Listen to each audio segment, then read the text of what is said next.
Mortal Kombat is once again almost upon us. 4 years on from Mortal Kombat 11 and following a release cycle of no greater than 5 years between releases, the largest gap being between Mortal Kombat 4 and Deadly Alliance in the years 1997 to 2002 respectively. I guess Ed Boon and the NetherRealm Studios team are following a clock face pattern, coming full circle so that the 12th instalment is now just Mortal Kombat 1. Personally, I am hyped. I've been a fan of Mortal Kombat since its arrival in arcades in the early 90s, when on a school trip the rain forced us into a local arcade and my school friends and I were shown first hand by an older teen a finishing move which completely blew us away. We were playing Street Fighter at the time, and as soon as this guy came over and said, "Hey, you kids want to see something cool?" Which obviously in hindsight when someone older comes up and says that, probably not a good sign. But yeah, we followed him to the Mortal Kombat machine and the rest is history. The next year I was pumped to get the game just for my humble Master System, even though it only had 6 characters by missing Kano, and I've enjoyed the series ever since. I say enjoyed the series, and not that I'm a big fan, as to be honest, I wasn't really aware of any kind of schism in the community until the last couple of releases, which is where I saw some people complaining about various aspects. Although to my mind it felt more like a genuine and fair criticism of policies made by Warner Brothers Studios, now in control of the license, rather than petty toxicity. However, in the build up to the forthcoming release of Mortal Kombat, this seems to have changed, and there now seems to be a very real split in the fanbase that may have always been there, but certainly for me, I've only now just seen it firsthand. So, where's the beef?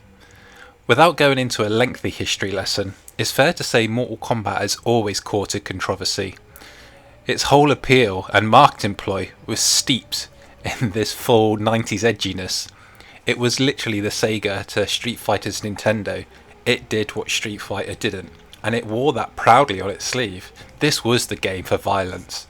And although there was never any sort of nudity or sex, as far as ultra violence, blood, gore, viscera, that was always been a big factor.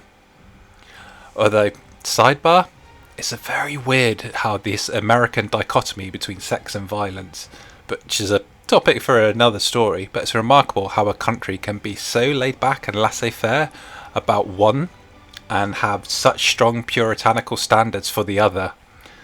But we'll get back to that a little bit later on, because it does kind of rear its head.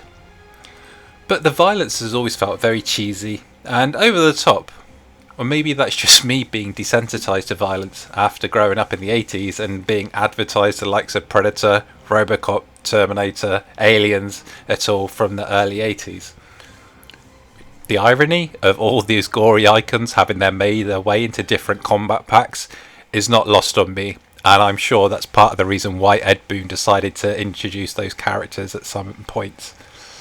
So, for me, Mortal Kombat has always felt like a moral crusaders versus gamer things. You know, the outraged parents, the right-wing media, versus anyone who plays video games, rather than an actual split in the fan base itself. We all know Mortal Kombat caused the introduction of the ESRB and the rating system, but really there was never any real controversy outside of that for pretty much the first 8 games. And obviously after that, that's when NetherRealm Studios became under the umbrella of Warner Brothers Studios. So Mortal Kombat 9 came out, pretty much to universal acclaim for its story, its characters, all the extras. There were DLC characters, sure, as is the style these days, but nothing felt too egregious. It didn't feel too much like things were being paywalled or, gated behind different aspects of the game. But then came Mortal Kombat 10, or MKX, which is where we first started to see real signs of people being unhappy with the product that NetherRealm Studios were putting out. Although again, back then, a lot of it did seem justified.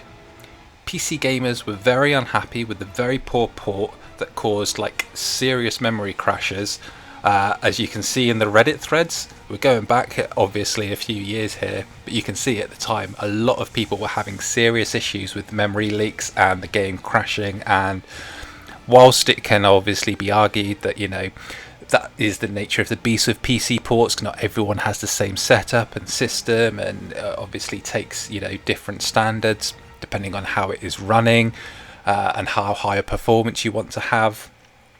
It really did come under a lot of criticism, and it also took a long time to get fixed. Also, they missed out on the combat packs when they were released for the console versions, so it really felt that there was a two-tier system and PC gamers felt like they were being left behind. They had to wait an extended period of time. In fact, not until I believe the MKX Ultimate Edition came out did they finally get their hands on it. The console collector's edition, which came with a scorpion statue, different styles of scorpion statue I actually believe, depending on what specific region of the world you were in, was also controversial, as Warner Brothers decided very late in the pre-order window to suddenly pull the combat pack from this edition in certain countries, meaning you'd have to pay separately for it.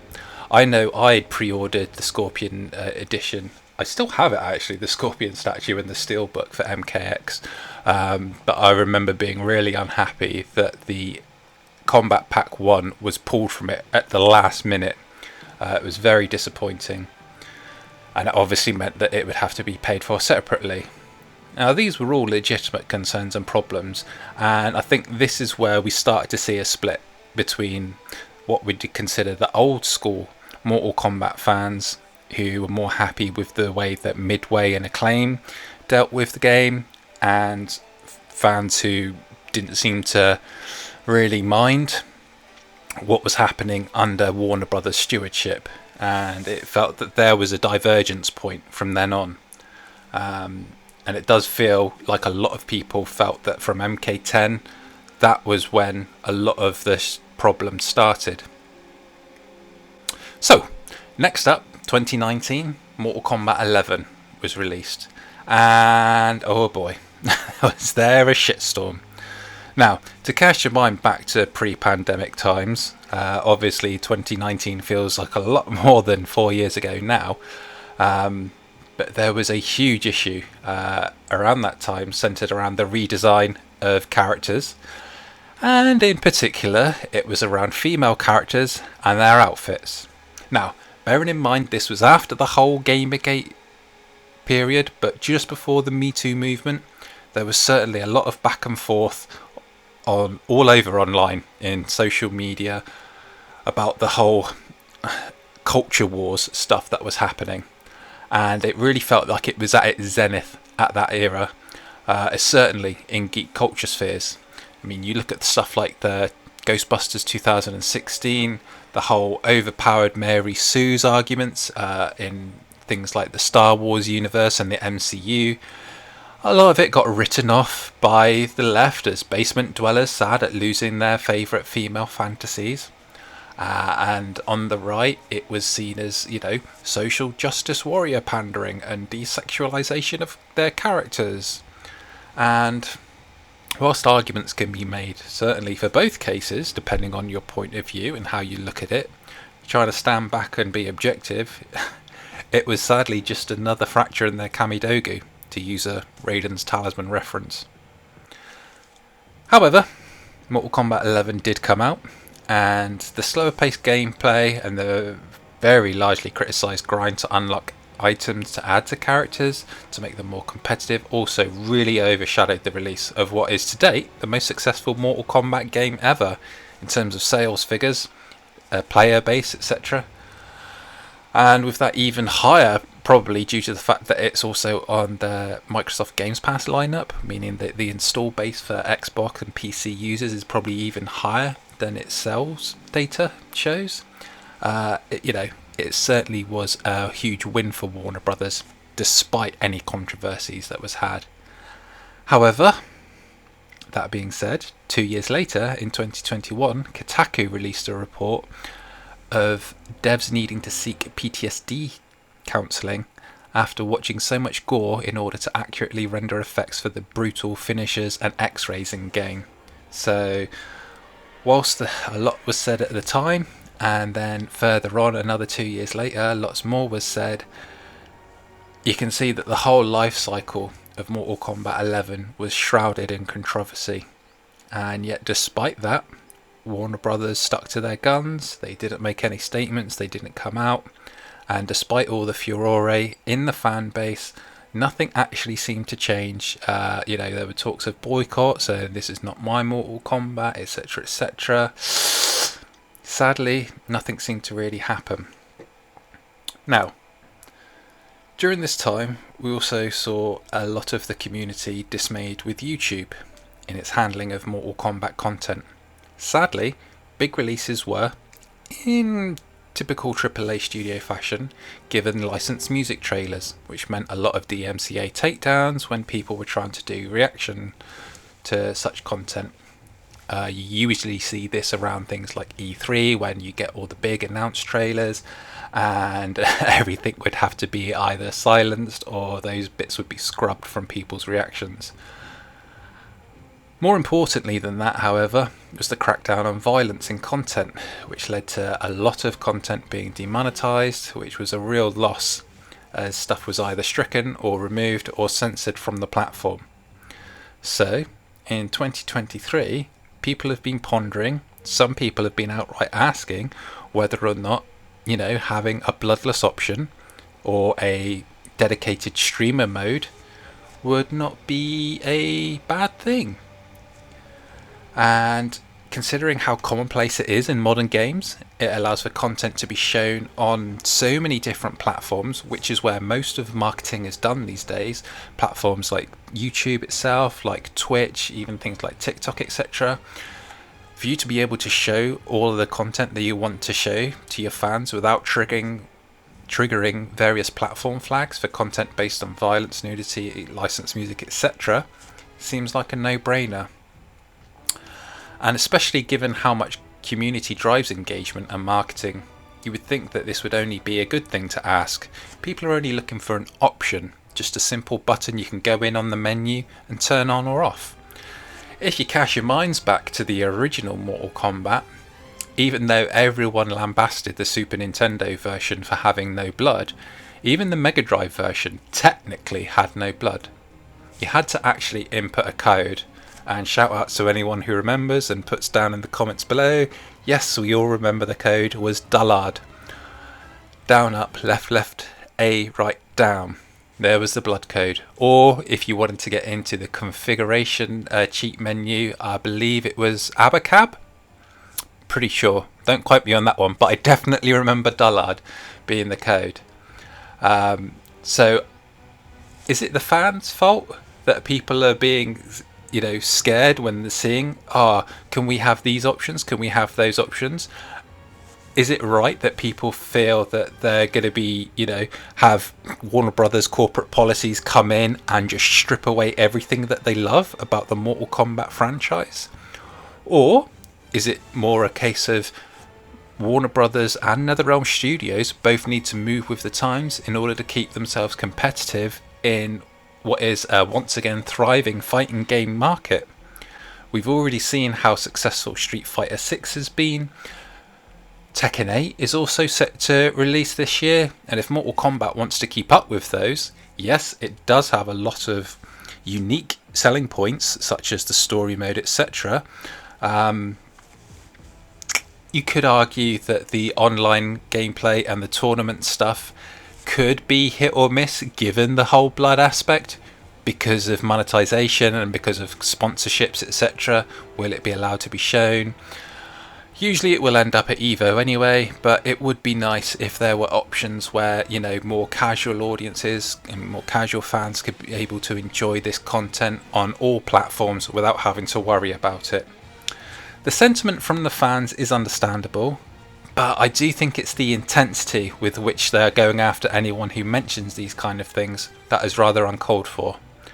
Now, I'm personally not sure if that in itself is a reflection of the community's sentiments, or is it just a small but very vocal aspect of the community, and that's just how online discourse is these days. Now, given in mind a lot of this discourse is being seen on Twitter. Sorry, Elon, but I refuse to call it X, no matter how much you want everyone to.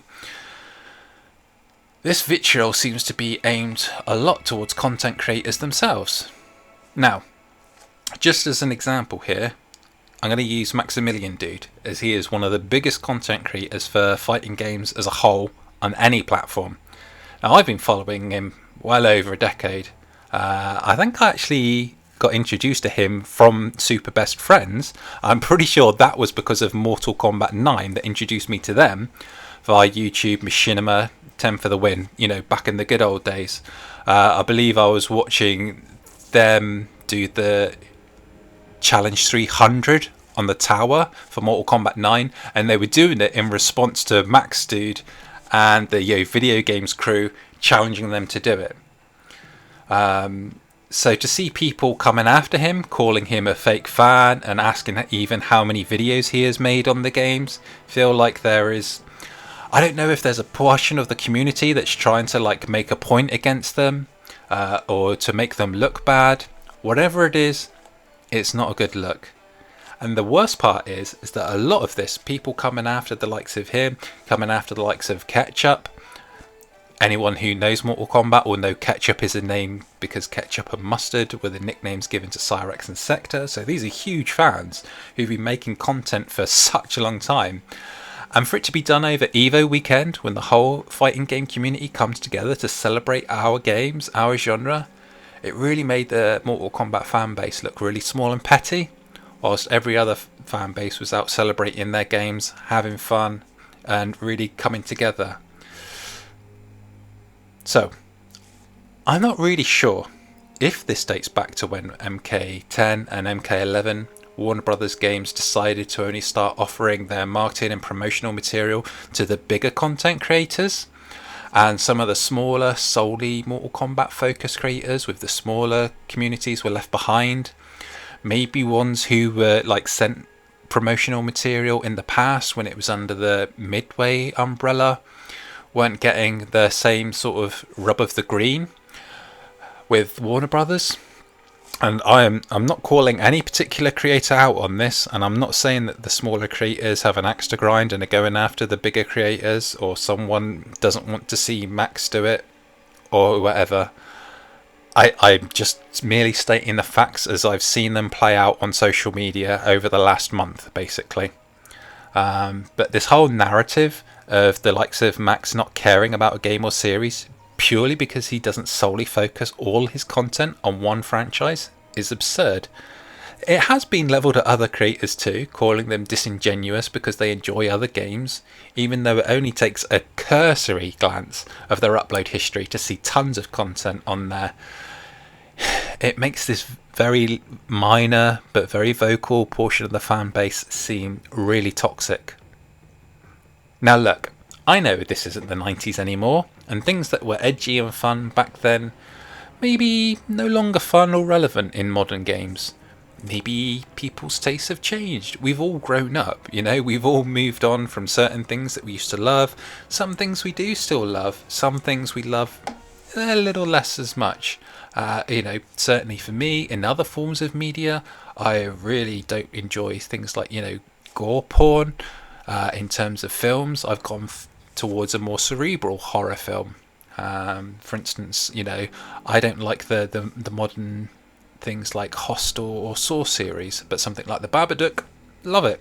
That's just how people changed, and I feel that the old games will always be there. No one is going to take the old Mortal Kombat games away from us.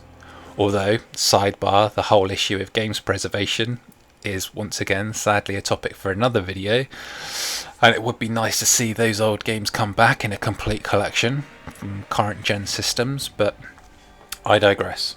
But to see fans getting mad at any and everyone who doesn't support their own particular lens view of the game and what it should be really helps no one. Constructive criticism is fine. You want to see things in the game, you don't want to see things in the game. I think we should be able to have a platform where we can voice these opinions. But when you turn that around, and when you make it personal, when you make it vitriolic, when you start sending death threats to either the content creators or the actual creators of the game itself, like Ed Boon, because a character isn't in there, that's crossing well over a line. That's stepping out from beyond the game. That's a whole, you have mental health issues and you really need to see someone about that. Stop it. Get some help. Because, yeah, sending a death threat because of a video game character really speaks to a much larger problem going on there.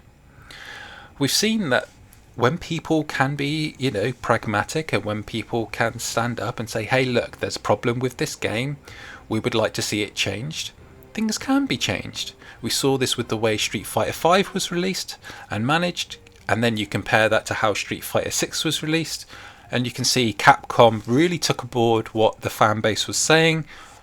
Because of the way that most of the people were saying it, they went back to the drawing board and they changed things.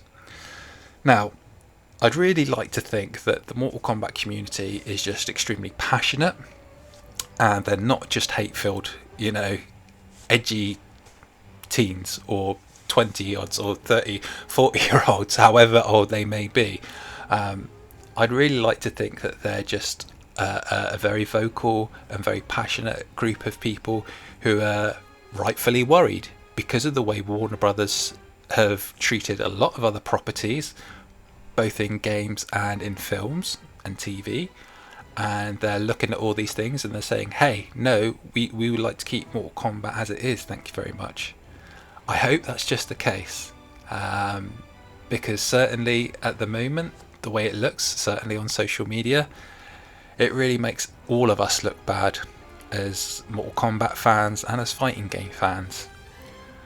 And I really like to think that this will all blow over, and when the game comes out in a month's time, it's sad it's coming out on a Tuesday. We couldn't have gone for Mortal Monday again. Ed, you need to get on that and maybe change it to September the 18th.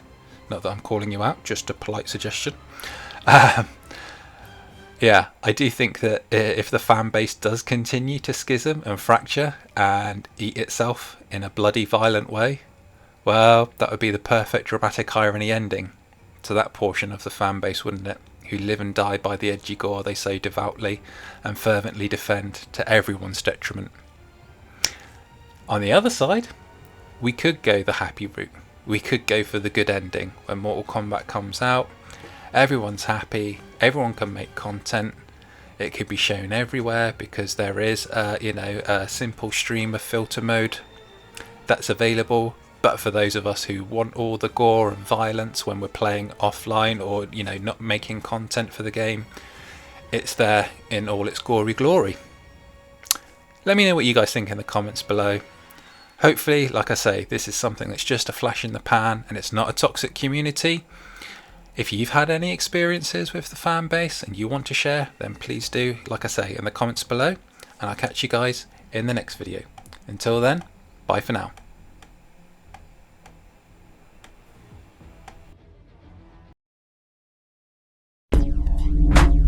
We await your return, warrior.